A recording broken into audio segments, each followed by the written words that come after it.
창대한 교회를 섬기고 있는 김성률 목사입니다. 주님 안에서 사랑누리교회 성도님들을 만나 뵙게 돼서 대단히 반갑고 기쁩니다. 부족한 제가 여러분 앞에서 설 수 있게 된 것은 참으로 큰 영광이지만 또 저에게는 큰 부담입니다. 무엇보다도 저에게 부담이 되는 것은 한 장 넘겨주실래요? 저는 D6에 대해서는 초보 목사입니다. 저는 D6를 시작한 지 6개월밖에 되지 않아서 이 D6화가 덜 되어 있어서 이 용어나 표현이 입에 딱 붙지를 않습니다. 그런데 이미 몇 년 전부터 D6를 아주 모범적으로 잘하고 있는 사랑누리교회에 와서 이 D6와 관련된 이야기를 하려고 하니까 많이 부담이 됩니다. 뿐만 아니라 앞서서 여러 좋은 강사님들이 또 이미 좋은 강의를 많이 하셨는데 제가 뭘 또 성도님들에게 더 할 수 있을까? 그래서 고민에 고민을 거듭했습니다. 그래도 이 자리는 제가 신앙 개성에 대한 저의 고민, 그리고 가정에 대한 저의 고민, 또 교회에 대한 고민, 그 고민을 함께 나누면서 제 나름대로 이 고민한 것들을 해결하기 위한 몸부림, 노력, 이런 것들을 함께 나누는 시간을 가지려고 합니다. 아무쪼록 여러분들에게 조금이라도 도움이 되었으면 좋겠습니다. 먼저 제 이름 이야기를 먼저 시작하겠습니다. 제 이름은 김석률입니다.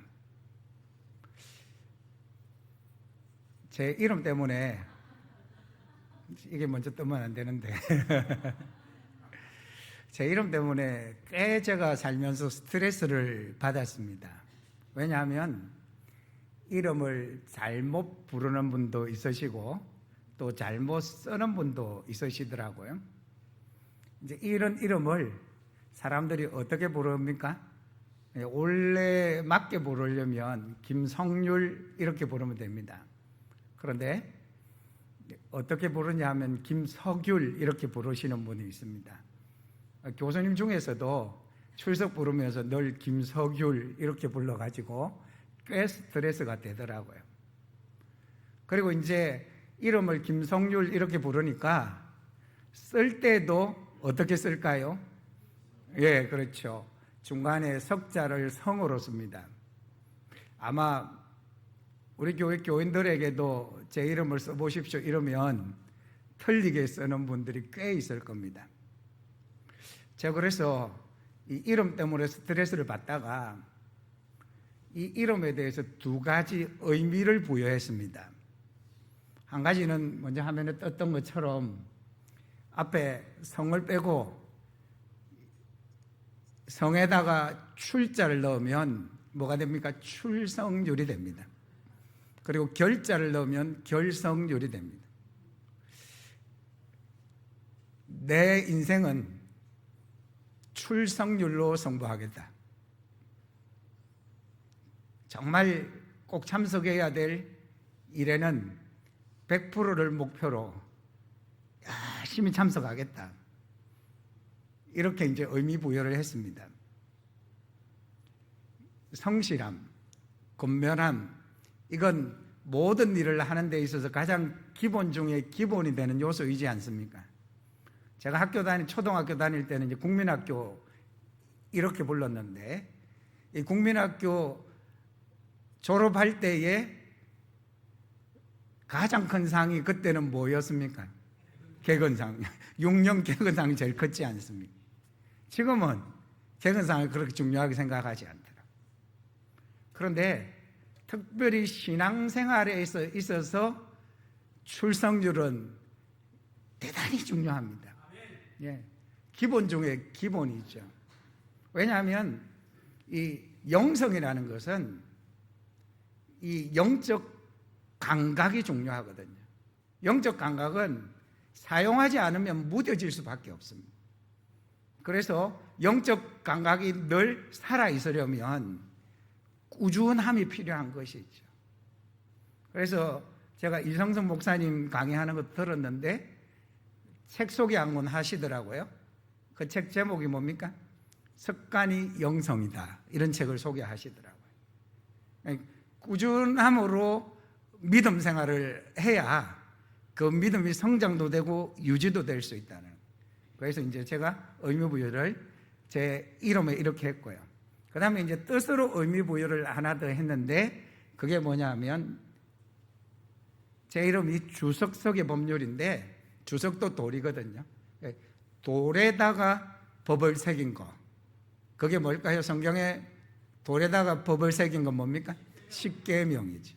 하나님께서 이스라엘 백성들에게 돌에다가 십계명을 새겨서 주셨지 않습니까?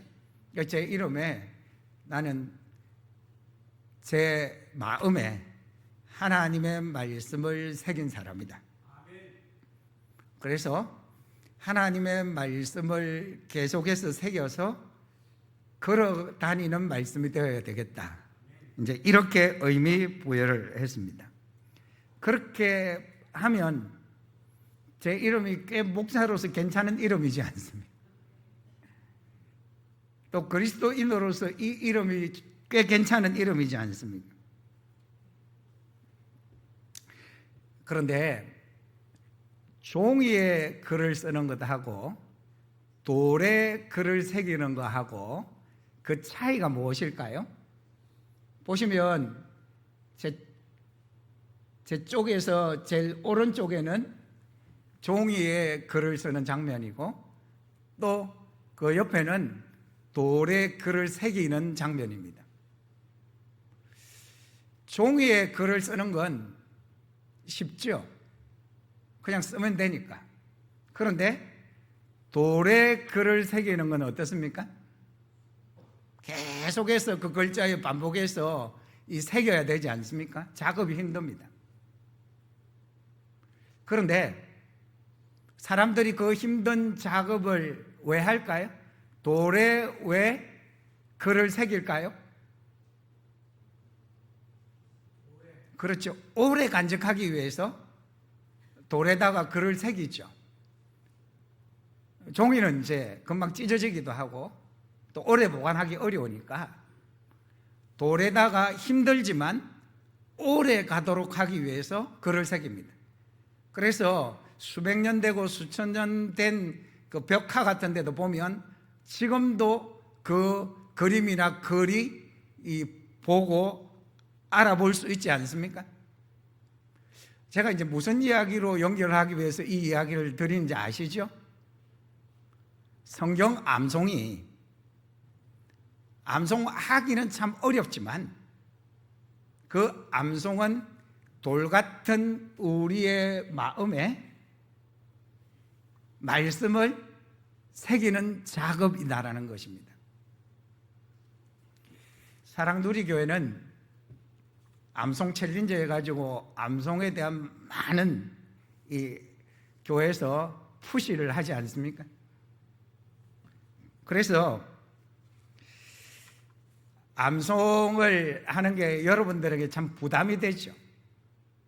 저희 교회는 이제 한 주에 5구절씩 암송하고 있는데 제 아내가 이제 암송하는 거 보니까 일단 암송 구절을 휴대폰으로 녹음을 하더라고요. 그리고는 이제 계속 녹음한 걸 듣더라고요. 그리고 어느 정도 이렇게 이제 그 암송 구절이 외워질 것 같으면 이제 쓰기 시작하더라고요. 쓰고 말하고 이러면서 계속해서 반복해서 하더라고요. 성경 암송은 무한 반복 외에 사실은 방법이 없습니다. 그러면 왜 힘들게 그렇게 무한 반복하면서 바쁜 현대 생활 속에서 암송을 계속 해야 될까요? 암송을 하면 뭐가 좋기에 계속해서 암송해야 할까요?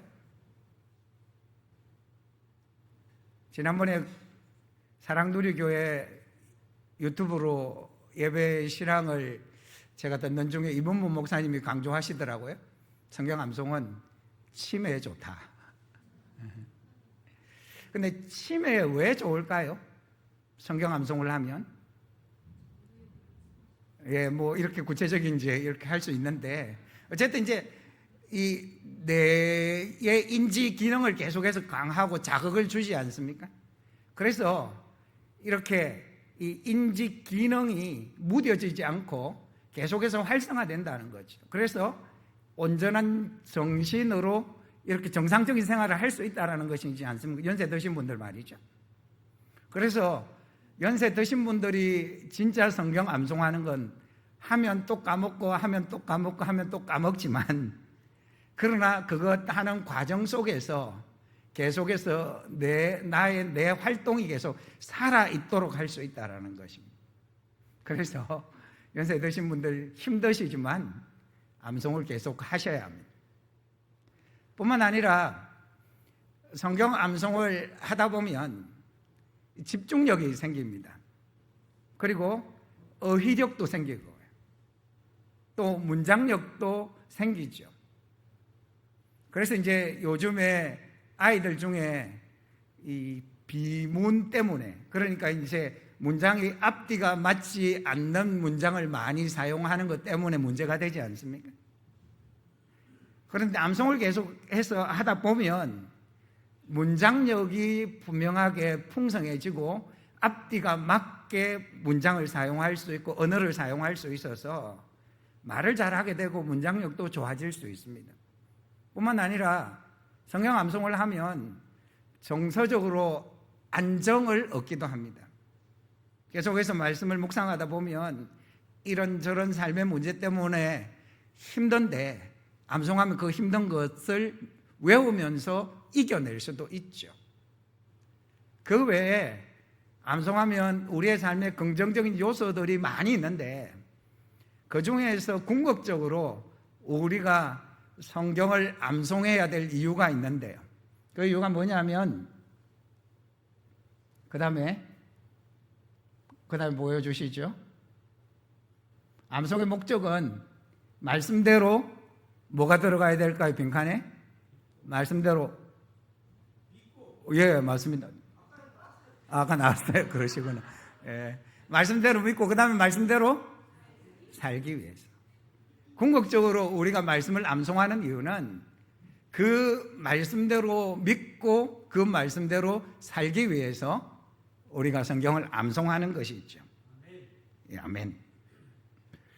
그럼 여러분, 우리가 말씀대로 믿고 말씀대로 살면 뭐가 좋을까요?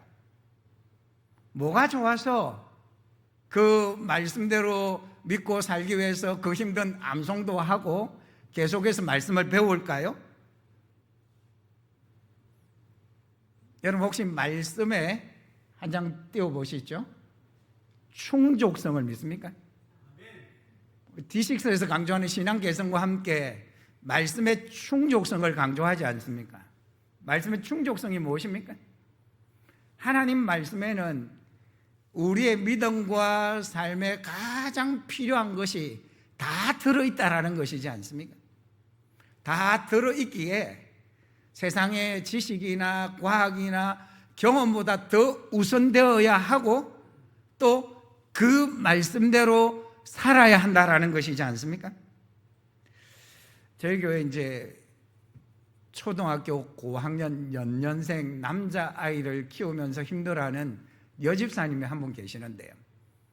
이제 잠언 말씀으로 말씀 나눔을 하다가 이런 나눔을 하시더라고요. 성경에 다 있더라고요. 잠언에 다 있더라고요. 자녀를 어떻게 하면 잘 키워야 될지 성경에 다 나오더라고요. 이렇게 이제 고백을 하더라고요. 그분은 평소에 성경도 많이 읽고 자녀들하고 성경 읽기도 하는데 마치 그것을 처음 깨달았다는 듯이 그렇게 고백하더라고요. 성경에 다 있습니다. 여러분 성경 한 절 보실까요? 한 부분 우리가 잘 아는 말씀인데 같이 읽어보실까요? 성경은 능히 너로 하여금 그리스도 예수 안에 있는 믿음으로 말미암아 구원에 이르는 지혜가 있게 하느니라. 모든 성경은 하나님의 감동으로 된 것으로 교훈과 책망과 바르게 함과 의로 교육하기에 유익하니 이는 하나님의 사람으로 온전하게 하며 모든 선한 일을 행할 능력을 갖추게 하려 함이라. 아멘. 성경이 어떤 유익을 주냐? 세 가지로 말씀하죠. 첫째는 구원에 이르는 지혜를 준다. 둘째는 그래서 결과적으로 하나님의 사람으로 온전하게 한다. 세 번째는 선한 일을 행할 능력을 갖추게 한다. 그래서 성경 말씀대로 믿고 성경 말씀대로 살면 우리에게 말할 수 없는 유익을 준다라는 것입니다. 한 장 더 넘겨보시죠. 그 다음에 한 장 더 넘겨보시죠. 미국의 저널리스트이고 작가이고 에스콰이어 잡지의 편집장인데 이분은 불가지론자, 그러니까 예수님을 믿지는 않습니다. 이분이 이제 1년 동안 좋다, 성경 말씀대로 글자 그대로 내가 한번 살아보자, 이런 결심을 하고 여자적으로 성경 말씀이 나오는 그대로를 1년 동안 살아보려고 최선을 다했다고 합니다. 그래서 책을 썼는데 책 제목이 미친 척하고 성경 말씀대로 살아본 1년이란 책을 썼습니다. 그래서 이분이 이제 철저하게 나름대로 믿지는 않으면서 성경 말씀대로 살아봤더니 무엇을 깨달았느냐 하면 성경의 위대함, 그리고 성경의 영원함, 그리고 하나님의 신성하심을 느낄 수 있었다는 것입니다. 그래도 딱 이렇게 믿음을 가지지는 않았습니다. 그런데 여러분, 믿는 우리가 하나님의 말씀의 충족성을 믿고 말씀대로 살아보면 어떤 일이 우리의 삶에 일어날까요?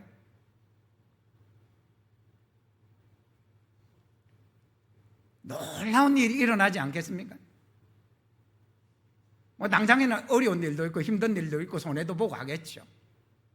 그러나 우리의 삶이 세상에서 가장 잘 되는 결과로 이어지지 않겠습니까? 믿습니까? 가정도 아주 건강하고 좋은 가정으로 세워지지 않겠습니까? 사랑누리교회 성도들이 정말 말씀대로 믿고 말씀대로 살면 교회도 정말 은혜롭고 지금도 잘 하시겠지만 더 좋은 교회로 세워지지 않겠습니까?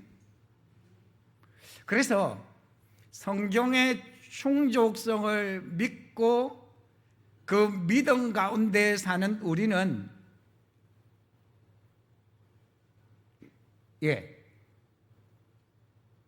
어떻게 살아보냐 하면 믿음으로 성경 말씀대로 평생을 살아가는 삶, 성도들의 삶은 이런 삶이 되어야 하겠죠. 그래서 믿음으로 성경 말씀대로 평생을 살아가다가 여러분들도 저 저자가 쓴 책처럼, 책은 꼭 안 쓰시더라도 내가 말씀대로 정말 살아보려고 몸부림쳐 보니까 이런 놀라운 일이 내 삶 속에 일어났다, 이런 간증을 할 수 있으시기를 바랍니다. 그러면 이제 신앙 개성과 관련된 이야기를 좀 하려고 하는데요. 신앙 개성을 우리가 왜 해야 할까요? D6에서 신앙 개성 신앙 전수 이 이야기를 계속 반복적으로 하고 있지 않습니까? 아니, 성경이 자녀들에게, 후손들에게 믿음을 전수하라고, 그리고 하나님께서는 하나님 말씀을 사랑하고 지키는 자에게 천대까지 자손 대대로 복을 주시겠다고 약속하고 있지 않습니까? 여러분, 어떤 부모가 자녀들에게 신앙 개성을 성공적으로 잘할 수 있을까요? 성경에서 하나 예시를 한번 찾아보겠습니다. 다니엘인데요, 잘 아는 말씀이죠. 같이 읽어보시겠습니다. 다니엘은 뜻을 정하여 왕의 음식과 그가 마시는 포도주로 자기를 더럽히지 아니하리라 하고 자기를 더럽히지 아니하도록 환관장에게 구하니. 아멘. 다니엘 1장의 상황을 제가 더 설명하지 않아도 잘 아실 것인데, 이때 이 뜻을 정한 다니엘의 나이가 몇 살쯤 될까요? 10대 중반 후반. 그러니까 우리나라로 보면 중학교 3학년 혹은 고등학교 1, 2학년 이쯤 될 것으로 봅니다. 그런데 그 정도의 나이 되는 청소년이 왕의 음식과 포도주를 먹지 않겠다, 이방 포로로 잡혀가가지고 그렇게 결심한 건 무엇을 각오했다는 것일까요? 죽음을 각오했다는 것이죠. 대단하지 않습니까? 여러분, 우리의 신앙의 목표가 한번 밑에 어떤 상황이라도 뭐가 들어가야 될까요? 믿음을 지키고, 어떤 손해가 있더라도 말씀대로 사는 것이어야 한다. 우리의 신앙의 목표가 다니엘처럼, 그리고 우리의 자녀들에게도 그렇게 될 수 있도록 훈련시켜야 한다는 거죠. 그래서 자녀가 군대에 가도 믿음을 지키고, 유학을 가도 믿음을 지키고, 취업을 해도 믿음을 지키고, 결혼을 해도 믿음을 지키며 말씀대로 살 수 있도록, 그러니까 어디에 떨어뜨려 놓아도 믿음 하나만큼은 확실하게 지켜갈 수 있는 자녀가 되도록 해야 한다는 것입니다. 우리 어른들도 마찬가지고요. 어떤 상황에 처하더라도 이 말씀을 붙들고 믿음을 지킬 수 있는 그런 신앙인이 되어야 한다는 것입니다. 그런데 제가 이제 한 가지 여기서 더 주목하고 싶은 게 뭐냐 하면, 그러면 다니엘은 어떻게 그 나이에, 한 장 더 넘기셔도 됩니다, 그런 목숨을 걸 만한 각오를 가지고 그런 뜻을 정했을까요? 저절로 태어나서 자동적으로 그렇게 되지는 않았을 거 아니겠습니까? 그러니까 누군가가 다니엘에게 이미 하나님의 말씀을 심어 주었기 때문이지 않겠습니까? 다니엘은 특별히 이제 요시야의 개혁 시대에 태어나서 자랐는데, 요시야 왕이 하나님 말씀을 사랑하고 백성들의 말씀을 선포했지 않습니까? 또 다니엘은 왕족이었으니까 그 요시야 왕에 의해서 선포된 하나님 말씀을 들었을 것입니다. 또한 그의 부모가 어떻게 했는지 정확하게 알 수 없지만, 그러나 다니엘이 이미 그의 마음속에 믿음이 심겨져 있었다라는 것입니다. 이 일을 분명히 누군가가 해야 다니엘과 같은 그런 신앙의 결단을 할 수 있는 것이죠. 교회가 하든 부모가 하든 교회와 부모가 같이 하든 아니면 선생님이 하든 누가 하든 마음속에 분명한 말씀을 심어주는 일을 해야 한다라는 것입니다. 그 다음에 두 번째, 다니엘이 그렇게 할 수 있었던 것은 다니엘이 자기에게 심겨진 그 말씀을 믿고 그 말씀대로 살고자 했다라는 것입니다. 같은 자리에서 하나님의 말씀을 똑같이 들어도 그 말씀을 붙드는 사람이 있고 한쪽 귀로 듣고 한쪽 귀로 흘리는 사람이 있지 않습니까? 다니엘은 그 당시에 요시야 개혁 시대에 많은 사람들이, 많은 청소년들이 하나님의 말씀을 낭독하는 것을 들었지 않겠습니까?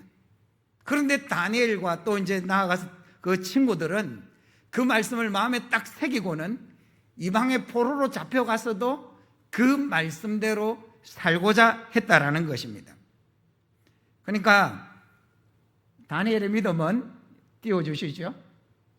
그날 만들어진 믿음이 아니라 어릴 때부터 새겨진 말씀이 드러난 것이다라는 것입니다.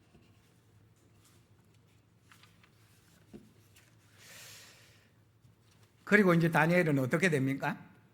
롱런하지 않습니까? 한마디로 말하면 무려 그 이후에 70년 동안 왕이 3명이 바뀌어도 또 심지어는 나라가 바뀌어도 고위 공직자로서 등용되어서 오래 쓰임을 받지 않습니까? 심지어는 다니엘에게 허물이 있는지 철저히 뒷조사를 했지만 결과는 뭡니까? 아무 허물도 없었지 않습니까? 그리고 다니엘은 결과적으로 다시 포로로 잡혀갔던 이스라엘 백성들이 포로 귀환하는 것까지 볼 수 있었지 않습니까? 그런 결과가 가져오는 데는 하나님께서 약속을 지켜주셨기 때문이기도 하지만 다니엘이 많은 영향력을 발휘했지 않겠습니까? 여러분 이제 교육을 뭐라고 말합니까? 한 장 더 넘겨보시면 교육을 뭐라 말합니까? 백년지대계라고 말합니다. 이 말은 100년을 생각하며 하는 큰일이란 말이죠. 제나라 제상 관중의 관자라는 책에서 곡식을 심는 것은 1년치계고 나무를 심는 것은 10년치계고 사람을 심는 것은 종신지계다, 이런 말에서 100년지대계가 나왔다고 그러는데 맞습니다. 교육은 그 사람의 인생 전체를 염두에 두면서 시키죠. 그래서 나라가 잘 되려고 해도 교육받은 사람이 많아야 나라가 잘 되지 않습니까? 그러니까 교육은 참 중요합니다. 우리나라 사람들은 무엇보다도 교육의 중요성을 다 알고 있습니다. 그래서 특별히 우리나라는 사교육이 얼마나 과열되어져 있는지, 얼마 전에 텔레비전을 보니까 3살짜리 아이를 영어 학원에 보내는 시대가 되었다라고 이야기를 하면서 3살짜리쯤 되는 아이가 영어 학원에 다니려면 얼마쯤 드냐 학원 관계자에 물었더니 175만 원 든다 하더라고요. 왜 그렇게까지 하면서 조기 교육을 시키려고 합니까? 교육을 잘 시켜 놓으면 그 아이가 잘 된다고 생각하기 때문이죠. 맹모삼천지교라는 말 아시죠?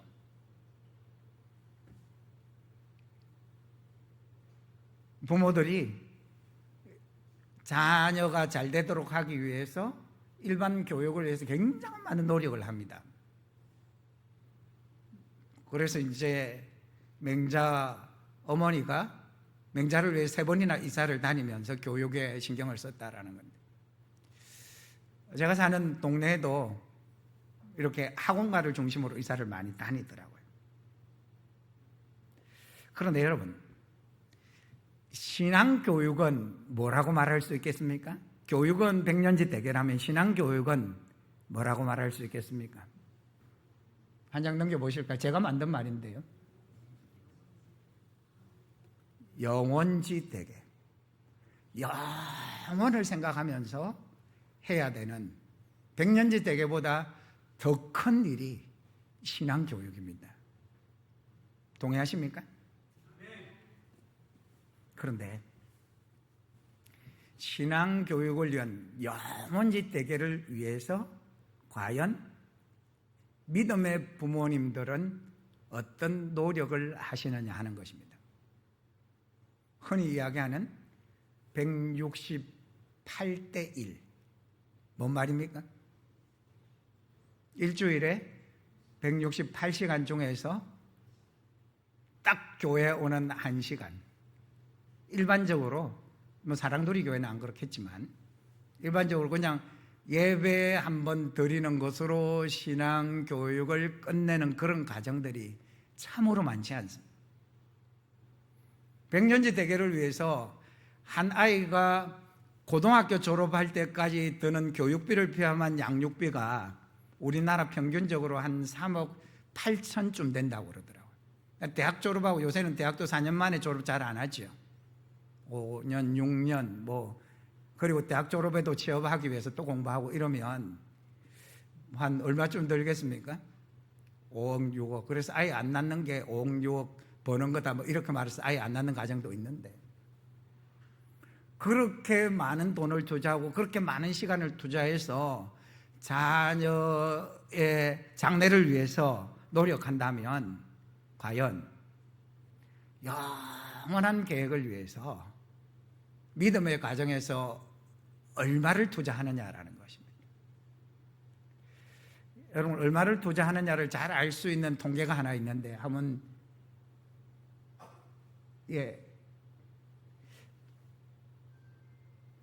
우리나라에서 부모가 믿음이 있는데 그 믿음을 가진 부모의 신앙을 전수받아서 신앙생활을 계속하는 비율이 얼마나 될까요?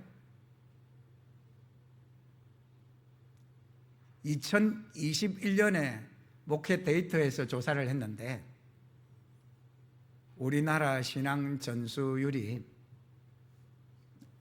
13%. 그러니까 교회를 다닙니다. 초등학교 때는. 그런데 대학을 졸업했을 때에 보면 계속 교회를 다니는 비율이 13%밖에 안 된다라는 거죠. 사랑놀이 교회는 그렇지 않겠죠. 그러니까 주로 누가 남냐? 중직자 가정의 자녀들도 별로 안 남습니다.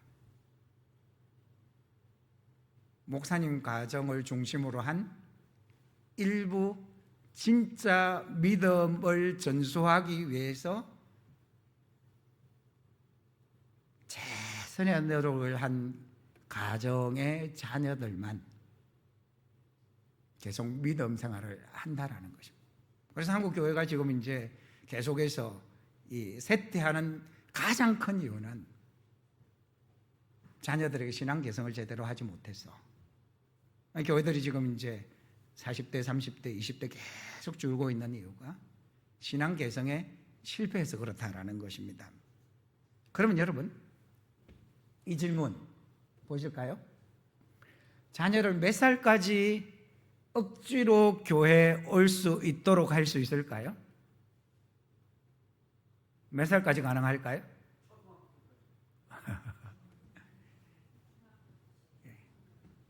협박으로 안 되면 뭐 보상이나 뭐 여러 가지 뭐 이렇게 약속해서 올 수 있는 나이가, 장로님이시죠, 그죠?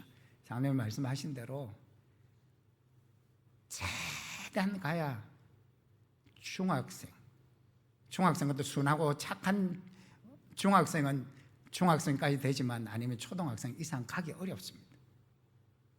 그러면 믿음을 개성하기 위해서 어떤 노력을 언제 해야 되냐?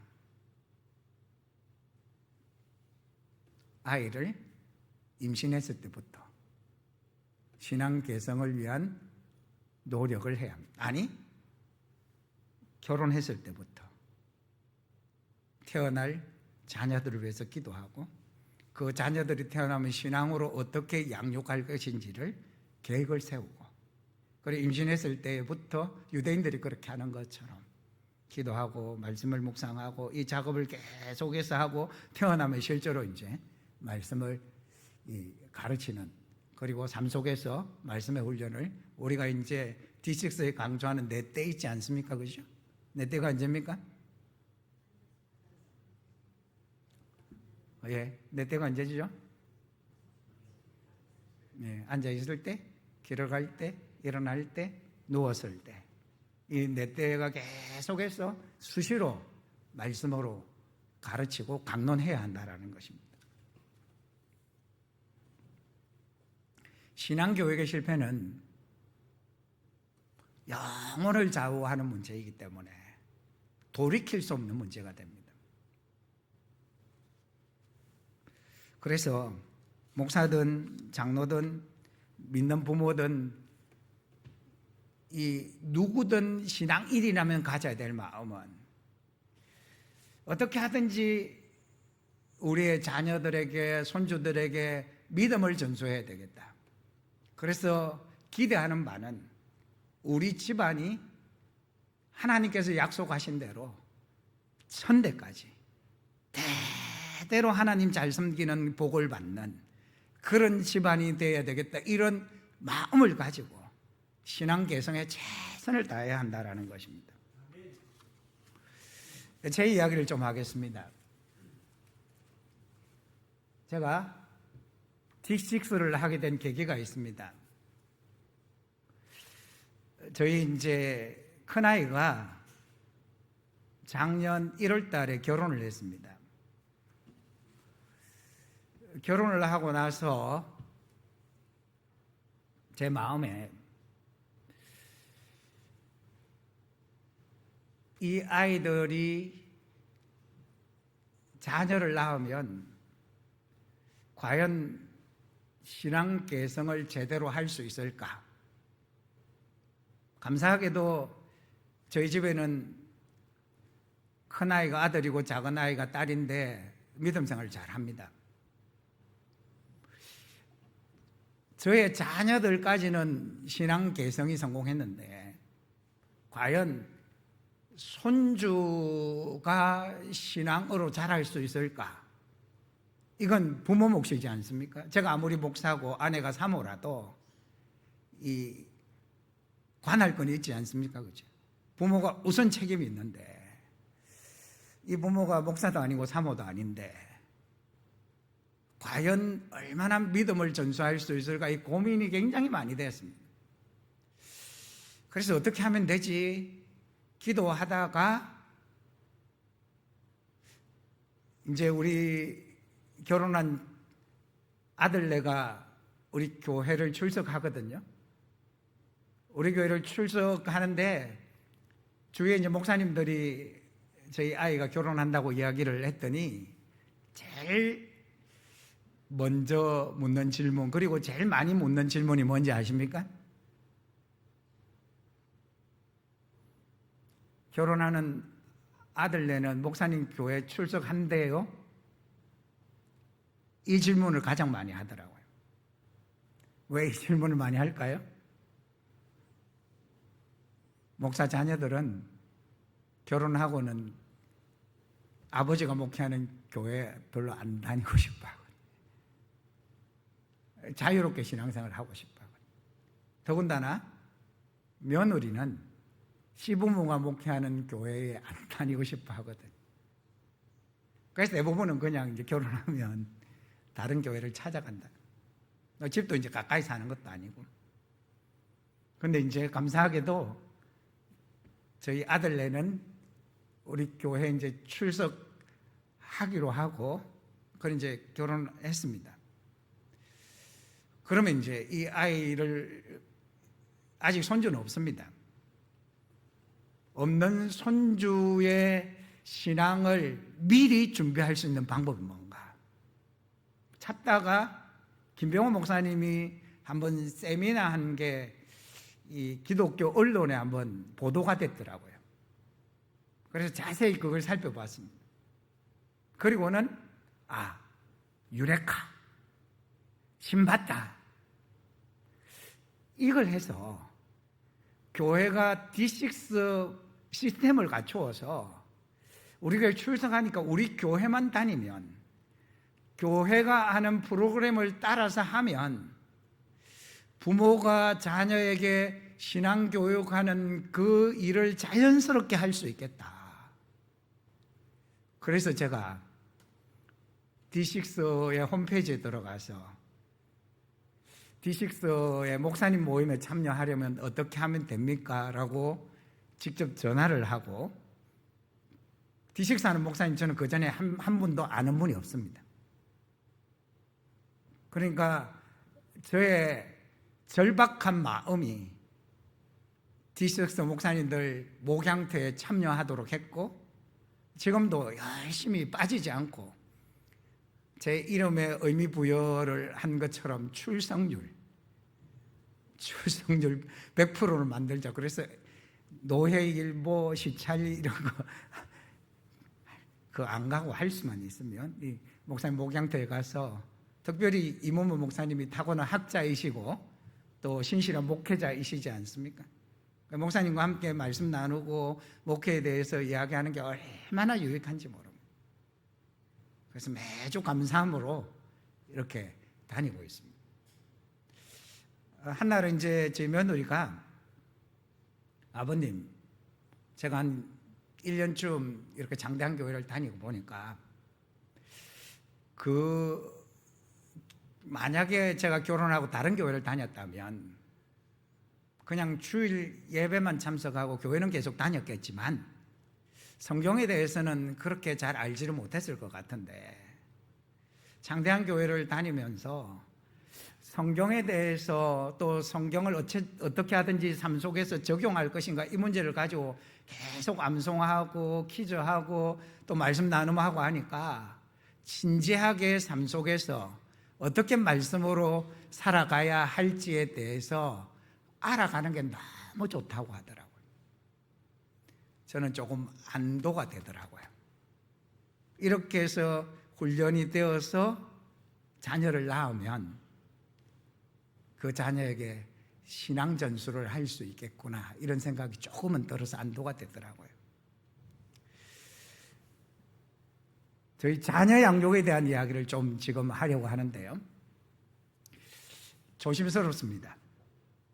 자랑이 될 수도 있을 것 같아서 조심스럽기는 한데, 제가 조금 이렇게 자녀를 믿음으로 양육하기를 힘쓰면 좋겠다, 이런 마음에서 그냥 좀 하겠습니다. 자랑으로 생각해도 할 수 없습니다. 그러나 도전을 좀 받으시면 좋겠는데요, 저희 집에는 1994년생이니까 우리나라 나이로 33살 아들이 있고 2002년생 딸이 있습니다. 제가 이제 자녀들 키울 때에 가장 강조한 것이 뭐냐면, 너희들이 삶 속에서 수많은 선택을 하면서 살 거다. 그런데 무슨 선택을 하든지 하나님 우선적인 선택을 하면서 살아야 된다. 성경 말씀이 가르치는 대로 그 기준을 따라서 선택해야 된다. 그 선택이 당장에는 손해가 될 수 있다. 그러나 너희들이 진짜 잘 되려면 하나님께서 너희의 인생을 붙들어 주셔야 잘 되는 거지. 너희 노력으로 하는 것은 분명히 한계가 있다. 예를 하나 들면서, 요즘에 이제 중고등학생들 중간고사, 기말고사 기간 되면 거의 한 달 동안 교회를 안 옵니다. 왜냐하면 학원에서 하루 종일 이제 시험 대비를 시키니까. 그렇게 한 달 교회를 빠지고 나면 그 다음 교회 오고 싶겠습니까? 그러면서 이제 신앙도 떠나는 것이지 않겠습니까? 그러면서 이제 아이들이 교회 안 오면서 하는 말이, 학원에 가야 되기 때문에 예배에 참석하지 못합니다, 이렇게 이야기한다. 그런데 그건 어쩔 수 없는 상황이 아니라, 내가 예배 드리는 것보다 시험 더 잘 치는 것이 중요하다고 생각하기 때문에 그 선택을 하는 것뿐이다. 너희들은 혹시 시험을 주일에 예배 드려서 잘 못 치더라도 주일은 온전히 지켜야 되고 예배를 우선적으로 해야 된다. 수없이 반복해서 하나님 우선적인 선택을 할 것을 강조했습니다. 그러다가 이제 이 고등학교 2학년 때에 학원을 다니기 시작했습니다. 학원을 보낼 때 주일에 이 아이는 어떤 일이 있어도 부르면 안 됩니다. 안 옵니다. 그렇게 이야기를 하고, 그래서 이제 고3이 되었습니다. 고3, 그 당시에는 1학기 성적이 내신의 50%가 반영되는 때였는데, 학원 원장님이 저희 아이를 부르면서, 너는 주일에는 오전에는 교회 가서 예배하고 오후에는 학원에 오면 다른 아이들은 오전부터 하루 종일 학원에 있는데 내가 특별히 봐주겠다. 오면 안 되겠니? 저희 아이는 이제 주일에는 오전 10시부터 찬양대 반주자를 하고 있었기 때문에 찬양대 연습하고 오전 예배 드리고 오후에는 이제 학생회 모임하고 또 오후 예배 때는 찬양팀 기타 반주를 하고 있었거든요. 그리고 마치면 찬양대 연습을 하고 그러면 오후 5시쯤 됩니다. 학원 선생님이 그렇게 이야기해 저에게 묻더라고요. 학원 원장님이 이런 말씀을 하시는데 어떻게 해야 됩니까? 제가 뭐라고 말했겠습니까? 그래, 네가 학원에 가서 주일에 공부를 한다 하자. 과연 성적이 얼마나 올라가겠냐? 설령 성적이 올라가서 조금 더 좋은 대학에 간다고 하자. 그게 네 인생을 정말 보장해 줄 수 있겠냐? 네 인생은 하나님께서 책임주셔야 된다. 하나님께서 네 인생을 잘 되게 해주셔야 진짜 네 인생이 잘 된다. 그래서 학원 안 갔습니다. 대신에 평일에 더 열심히 공부해라. 그런데 결과적으로 성적도 올라갔고 또 결과적으로는 원하는 대학에 갔는데 그 전형 자체가 이제 다빈치 전형이라고 다양한 재능을 가진 아이를 뽑는 전형인데 교회 요람에 피아노 반주자, 오후 예배 때 찬양대 기타 반주자 그 이름이 나와 있거든. 그걸 복사해서 그 학교는 믿는 학교도 아닙니다. 그냥 인문계였는데 다양한 재능을 아이를 뽑는 걸 증명하기 위해서 그 아이가 교회에서 한 모든 활동을 증명할 수 있는 증명을 해가지고 대학에 그가 바라는 대학에 갔습니다. 그리고 대학 4학년 때 그 아이가 이제 변호사가 되는 게 꿈인데 로스쿨 준비반에 들어갔습니다. 준비반에 들어가면 여러 가지 혜택이 있습니다. 혼자 이 도서관 자리를 차지할 수도 있고 뭐 무료로 강의를 들을 수도 있고 로스쿨 교수들이 면접도 준비시켜주고 하는 여러 가지 혜택이 있었습니다. 그런데 문제는 뭐였냐 하면 로스쿨에 가려면 법학 적성 시험이라고 리터 시험을 쳐야 되는데 학교에서 모의고사를 주일에 3번을 친다는 겁니다. 이 아이가 어떻게 했는지 아십니까? 학교 그 담당 교수님에게 메일을 보내서 저는 교회 가서 리터 시험 주일에 못 칩니다. 이해해 주시면 좋겠습니다. 그랬더니 교수님이 도저히 너는 이해할 수 없는 아이라고 그러면서 시험 안 치기 때문에 도서관에서 준비반에서 쫓아냈습니다. 책하고 잔뜩 싸가지고 집으로 돌아왔습니다. 그런데 어떻게 됐을까요? 합격했습니다. 로스쿨에 합격하고 로스쿨 생활을 어떻게 했냐? 로스쿨 가면 공부할 게 워낙 많아서 신앙생활 잘하는 아이들도 신앙생활 잘 안 하게 되어지는데 이 아이는 철저히 주의를 지키면서 평일에는 기독 동아리에 들어가서 아침마다 큐티하고 그 아이들이 친구들 걱정하는 거 너는 그렇게 썩 공부를 잘하지도 못하는데 변호사 시험 떨어지면 어떡하냐. 이 아이의 마음은 이미 믿음의 배짱이 생겼습니다. 내가 최선을 다하지만 내 인생은 하나님께서 책임져 주신다. 이 배짱이 이 아이에게 생겼습니다. 그래서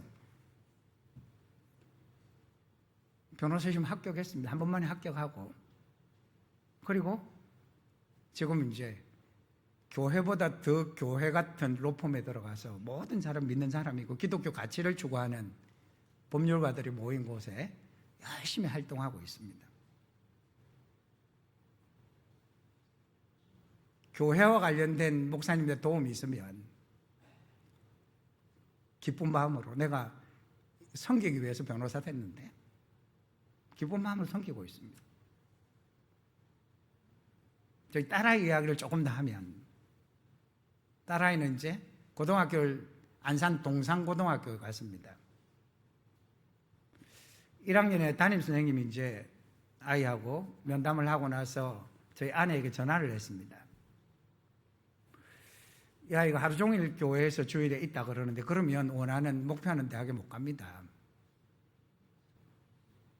오전 중에 예배 드리고 학원에 보내든지 공부를 하게 해야 됩니다. 저희 아내가 뭐라고 대답했냐 하면, 선생님 말씀은 잘 알겠습니다. 그러나 혹시 이 아이가 주일에 공부 안 해서 원하는 대학에 가지 못한다 하더라도 우리는 하나님 우선이기 때문에 주일은 지켜야 되겠습니다. 그러면서 공부했습니다. 공부 안 하고 예배 드렸습니다. 그리고 필요하면 인강 들었습니다. 고3 때 이제 코로나가 터졌는데, 이제 저희 교회에 코로나 확진자가 나왔습니다. 교인들이 다 숨었습니다. 확진자 나오니까 진짜 골치 아프더라고요. 자가격리 다 당하고, 그래서 저도 저희 아이도 고3 때 자가격리를 당했습니다. 중간고사도 못 쳤습니다.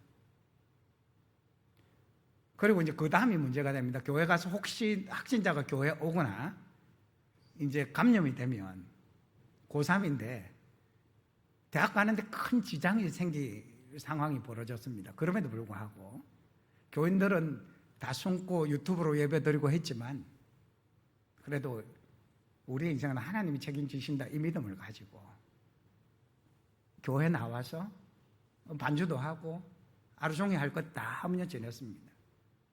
어떻게 됐을까요? 서울대학 정치외교학부에 입학했습니다. 대학에 입학했을 때 제가 합격하자마자, 이게 좋은 대학에 가는 아이일수록 성공에 대한 열망이 강합니다. 그래서 그런 아이들하고 같이 영향을 받으면 이게 믿음 생활을 온전히 하기 어렵습니다. 그래서 기독교 동아리 간사님하고 연결을 시켜주었습니다. 그래서 이 아이가 4년 동안 기독교 동아리 활동 열심히 했습니다. 그리고 교회생활 열심히 했습니다. 이 아이가 얼마나 신앙에 진심이냐 하면, 영국의 런던에 교환학생으로 갔습니다. 뭐 한 학기만 하니까 4개월밖에 안 됩니다. 그런데 그 이문모 목사님 따님 다니는 그 꿈이 있는 교회, 거기에 이제 찾아 출석을 하면서 교인 등록을 했습니다. 등록을 하면 4주 동안 새신자 교육을 받습니다. 4개월 다닐 건데 교회 등록을 해서 그 교회에서 4개월 동안 얼마나 열심히 소그룹 모임하면서 열심히 했는지 모릅니다. 그리고는 학교 안에 기독교 동아리를 찾아갔는데 거기는 기독교 동아리가 딱 하나 있습니다. 영국 아이들은 한 명도 없고 외국에서 유학 온 아이들이 한 20명쯤 모여 있는 기독 동아리입니다. 인원이 한 3만 명쯤 되는데 영국 아이들이 한 명도 없다. 그런데 그 기독 동아리에 들어가서 MT도 같이 가고 하면서 했습니다. 그리고 이제 좀 유럽 여행을 학기 마치고 다녔는데, 여행 다니면서 주일에는 찾아갈 교회를 미리 검색을 다 했습니다. 그리고 주일이 되면 그 교회 가서 예배 드리고, 그러면서 한 학기를 보내다 돌아왔습니다. 제가 강조하고 싶은 게 뭐냐 하면, 성경의 충족성을 믿으면, 말씀대로 믿고 말씀대로 살면 하나님께서 그 사람의 인생을 책임져 주신다라는 것입니다. 특별히 이제 우리 자녀들 자라는 과정에서 보면, 화면 하나 더 띄워주실래요? 믿음으로 자라가면서 얻는 진짜 큰 유익 중에 하나가 뭐냐 하면 좋은 사람들을 만나게 되더라는 것입니다. 특별히 믿음에 좋은 사람들을 참 많이 만나게 되더라고요. 본인이 믿음으로 살려고 하니까 좋은 교수님도 만나게 되고, 좋은 선배들도 만나게 되고, 좋은 친구들도 만나게 되고, 좋은 후배들도 만나게 되어지고, 좋은 변호사들도 만나게 되어지고, 그러면서 진짜로 거기에서 서로 좋은 영향을 주고받더라. 그래서 믿음으로 자라는 게 그냥 단순히 영적인 문제고 믿음의 문제뿐만 아니라 삶에서 참 많은 유익을 얻는 결과를 가져오더라고요. 자, 한 장 더 넘겨보실래요? 요즘 애들 같지 않네, 요즘 애들 다 그렇지 뭐. 어떤 말을 듣는 게 일반적으로 보면 좋은 말일까요? 예. 요즘 애들 같다는 말은 무슨 말입니까? 그 요즘에 세대 단절, 세대 갈등 이런 게 많지 않습니까? 그러니까 그 세대 안에서 딱 갇혀 있는 아이들이 요즘 아이들 같은 경우. 그러니까 요즘 애들 같지 않다는 말은 그 세대를 능가해서 정말 이렇게 잘 자랐다는 이야기죠. 저희 아이들이 어릴 때부터 제일 많이 들었던 말이 요즘 애들 같지 않다는 말입니다. 왜 요즘 애들 같지 않을까요? 모든 시대를 초월하는 하나님의 말씀을 어릴 때부터 배웠기 때문에 요즘 그 시대의 아이들이 주는 영향이 최소화되었다라는 것이고요. 또 그 시대를 초월한 하나님의 말씀을 가지고 부모가 가르치고 교회에서 가르치다 보니까 부모 세대의 생각을 알게 되고, 또 교회 어른들의 생각을 알게 되어지고, 또 교사도 하고 이러니까 아이들 생각을 알게 되어져서 시대 단절된 그런 인물이 아니라 시대를 넘나들면서 다른 사람들하고 함께 교류하고 원만한 교제를 나눌 수 있는 바른 신앙인으로 자라가더라는 것입니다. 여러분, 요즘 애들은 그 시대의 또래들하고 있는 시간이 너무 많지 않습니까? 학교 가고 학원 가고 또 휴대폰으로 서로 연락하고 이러다 보니까 그 시대에 갇혀가지고 정말 이렇게 다른 계층의 연령의 사람들과 관계를 잘 못 맺습니다. 그래서 저는 중요한 건 이 세대에 갇혀서 키우면 안 된다는 것입니다. 그러니까 우리 큰아이 같은 경우에는 딱 입사했을 때 그 대표 변호사가 하시는 말씀이, 찬수 형제, 자네는 10년 동안 사회생활을 한 것 같네. 이제 초년생인데. 왜냐하면 다양한 사람과의 관계 속에서 다양한 것을 배웠기 때문에. 누가 잘 되겠습니까? 그 시대의 생각에 갇혀 있는 사람이 잘 되겠습니까? 그래서 이제 교회에서 세대 통합 예배드리고 또 세대 통합 활동하고 다양한 교회 안에 좋은 분들하고 교제하고 만나는 건 진짜 큰 복입니다. 어디서 경험할 수 없는, 교회만큼 이렇게 좋은 경험을 할 수 있는 데가 세상에 어디 있습니까? 자, 한 장 더 넘기실래요?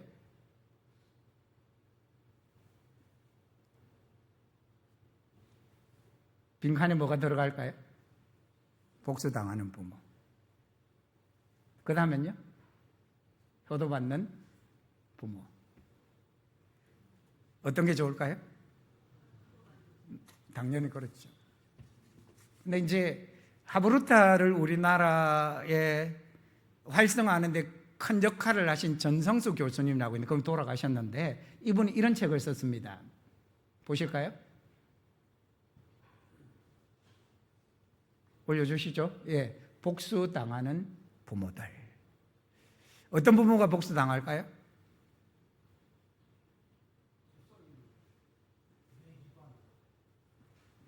한마디로 말하면 너는 공부만 해라. 공부만 하면 된다. 그러면서 아주 어릴 때부터 공부에 올인하는 아이들, 다른 거 가르치지 않고 공부만 하는 아이들은 결국 D6의 강조는 자기 중심성만 강화되는 거죠. 자기만 생각하는 아이. 그러면 부모 생각 안 하죠. 부모를 무시하거나 부모에게 함부로 하거나 그렇게 하지 않더라도 세상의 자녀가 되면 그 자녀 때문에 쏙 썩을 일이 진짜 많지 않습니까? 특별히 부모가 믿음이 들어갈수록 자녀가 믿음 생활 안 하는 만큼 아픈 그런 일이 어디 있습니까? 그럼 눈물로서 기도하게 되어지. 그래서 복수 당하는 부모가 되지 않으려면 해야 할 일은 믿음을 개성하면 됩니다. 믿음의 자녀로 키워주면 효도받는 부모가 되어질 수 있습니다. 저는 이렇게 생각합니다. 신앙 개성은 자녀에게 가장 복된 일이고 부모에게 그다음 뭡니까? 뭐가 들어가야 될까요? 가성비가 가장 높은 투자이다. 가성비. 대답은 실제로 제가 이 자리에 설 수 있었던 이유 중에 한 가지도 저희 자녀들이 믿음 생활 잘하고 또 여러 가지 잘 살았다 이런 그걸 알게 되어지니까 뭔가 이 목사님에게 이 성도들이 듣기에 유익한 내용이 있겠다 이런 생각 때문에 제가 이 자리에 설 수 있었던 거. 그러니까 자녀들 때문에 저는 굉장히 자녀들 직접 해주는 것도 많이 있지만 자녀 잘 키웠네요. 자녀가 참 훌륭하네요. 이런 이야기를 진짜로 많이 듣거든요. 이것보다 가성비 높은 투자가 어디 있습니까? 저는 자녀를 위해서 실제로 물질적인 투자는 별로 안 했습니다. 학원도 잘 못 보냈고. 그렇지만 믿음이 들어가니까 동기부여가 되는 것입니다. 내가 어떻게 살아야 되는지 스스로 생각하는 것입니다. 그러니까 하지 말아야 될 일은 하지 않고 해야 될 일은 찾아서 적극적으로 하는 것입니다. 그러니까 잘 자랄 수밖에 없지 않습니까? 하나 보시죠. 틀어주세요. 학업과 진로를 고민하는 아이들에겐 앞서 경험한 선배의 조언은 큰 힘이 될 텐데요. 미래 방향뿐 아니라 신앙적인 가치를 세우도록 돕는 곳이 있다고 합니다. 류혜선 기자가 전합니다. 안양의 한 학교에서 SFC 개학부흥회가 열렸습니다.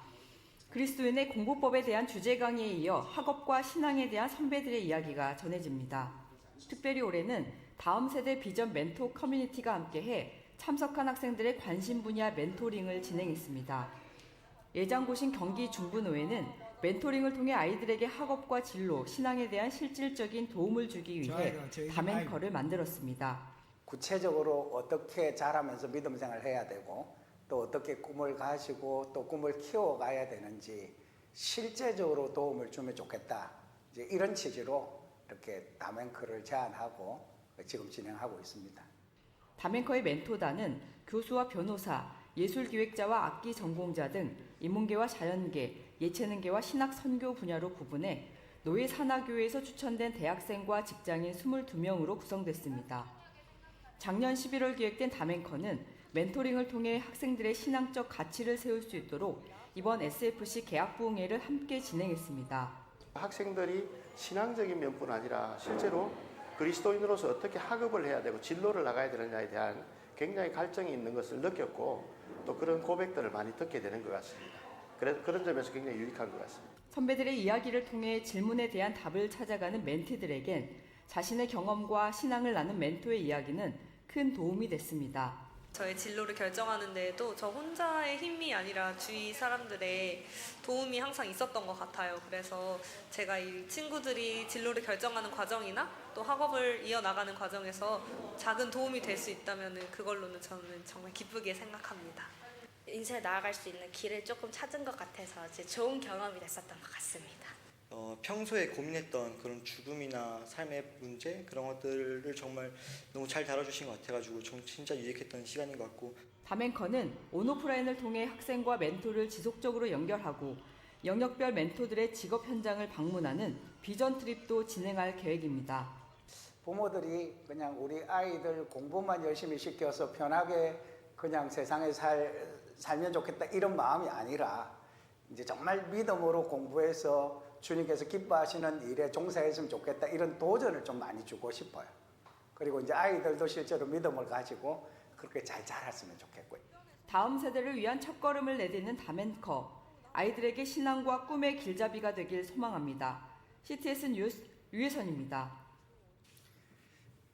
예, 제가 제안하고 저희 아이들하고 이제 어떻게 하면 노회의 아이들을 믿음으로 잘 자라도록 할 건가 이제 그 고민 끝에 노회 이제 이런 프로그램을 새로 시작해서 진행하고 있습니다.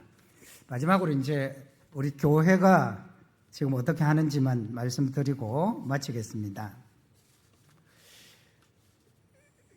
주간 암송 5구절을 암송하는데 지금 이제 밑에 있는 것은 주보의 간지로 5구절을 넣어서 이렇게 암송하도록 하고 교회 단톡방에도 올려가지고 수시로 이제 암송하는데 이 하루에 한 구절씩입니다. 그리고 이제 식사할 때 영의 양식을 먼저 먹고 그 날에 구절을 암송하고 그 다음에 식사 기도하고 밥을 먹도록 이제 그렇게 합니다. 그래서 이제 5구절을 암송하고 토요일 주일은 반복해서 하는데 주일 점심 먹고 나면 성도들이 이제 열심히 저거 암송합니다. 왜냐하면 이게 수요일에 예배 드릴 때 금요일 기도해야 할 때 주일 오후에 한번 같이 사랑누리교회도 오전 예배 보니까 같이 하더라고요. 하는 것처럼 그렇게 하고 나서 또 실제로 암송을 해봅니다. 잘 하시는 분들에게 격려하고 박수도 치고 뭐 그렇게 합니다. 아니 계속 하다 보니까 이제 또 잘 하시는 분들은 굉장히 잘 외우게 되어지더라고요. 그 다음에 한 장 넘기시면 암송구절 퀴즈대회가 1년에 2번 있습니다. 암송구절 많으니까 6개월치를 모아서 그거 가지고 이제 암송을 하는데 이번에는 3월 달에 하는데 문설주와 함께 암송구절 퀴즈대회를 지금 계획하고 있고요. 그리고 주일 설교 퀴즈 문제인데 저기 보시면 이제 글자가 잘 안 보일 건데 저걸 용지를 교회 이제 필경대에 올려놓는데 저 문제를 가지고 설교를 듣고 집에 가서 가족들과 함께 저 설교를 들은 것을 같이 문제를 풉니다. 보시면 가족과 함께 풀어보는 설교 퀴즈 문제 2월 1주 의견이 다를 때 이기적이지 않은 삶. 첫 번째 질문, 설교에서 아디아포라의 뜻은 무엇이라고 설명했습니까? 이렇게 설교를 듣고 대답할 수 있도록 문제를 냅니다. 그러면 이제 가족들이 모여서 설교 들은 것을 가지고 저 문제를 풉니다. 그러면 부모하고 자녀들이 문제를 맞추면서 설교 들은 것을 다시 되새길 수 있고 그러면서 부모와 자녀가 대화를 할 수 있습니다. 그러면 깊이 있는 대화까지도 할 수 있게 되어지죠. 그리고 주일 되면 다시 정답을 확인하는 시간도 가집니다. 그래서 그렇게 하니까 설교를 잘 듣더라고요. 집중해서. 설교 잘 듣는 거 진짜 중요하지 않습니까? 어릴 때부터 설교 잘 들으면 진짜로 집중력 있게 뭘 해도 잘할 수 있는 아이가 되어질 수 있습니다. 진짜 목사님 설교가 중요하고 또 설교에 많은 좋은 내용들이 담겨져 있지 않습니까? 자, 그 다음에 소리내어 성경 읽기. 사랑누리교회도 가정에서 하시더라고요. 저희들은 이제 일독하는 걸 가족들이 모여서 성경 읽고 녹음한 것을 단톡방에 올리는 것으로 해서 하고 있고 올해는 작년에는 그냥 일독했고 올해는 맥체인 성경 읽기를 하는데 이걸 하면 구약은 일독하고 신약은 2번, 시편은 2번 이렇게 일독하도록 되어져 있습니다. 이제 결론 말씀 맺으면 자, 제 이름의 뜻을 제가 의미부여를 그렇게 했는데 말씀이 심긴 사람. 여러분 어떻습니까? 여러분 이름이 무엇이든 여러분들도 말씀이 심긴 사람이 되었으면 좋겠습니다. 그리고 여러분 자녀들도 또 후손들도 말씀이 심긴 사람이 되었으면 좋겠습니다. 주와 은혜의 말씀에 부탁한다. 바울이 에베소 교회 장로들에게 말했지 않습니까? 말씀이 심겨지면 그 말씀이 우리의 삶을 주장하고 이끌어갈 수 있습니다. 그래서 더 성경 암송도 열심히 하시고 또 D6도 열심히 하셔서 자자손손 대대로 천대까지 복을 받게 되어지는 믿음의 복된 가정 되었으면 좋겠습니다. 기도하시겠습니다.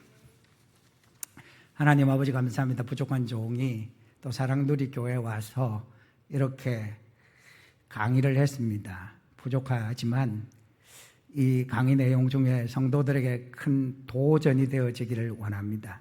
다시 암송하고자 하는 결단이 있기를 원하고 특별히 자녀들 후손들에게 믿음을 계승하고자 하는 결단이 있게 하여 주시고 바라기는 사랑누리교회 성도들 모든 가정에서 대대로 천대까지 하나님 잘 섬기면서 하나님께서 주시는 복을 받아 누리는 은혜가 있게 하여 주시옵소서.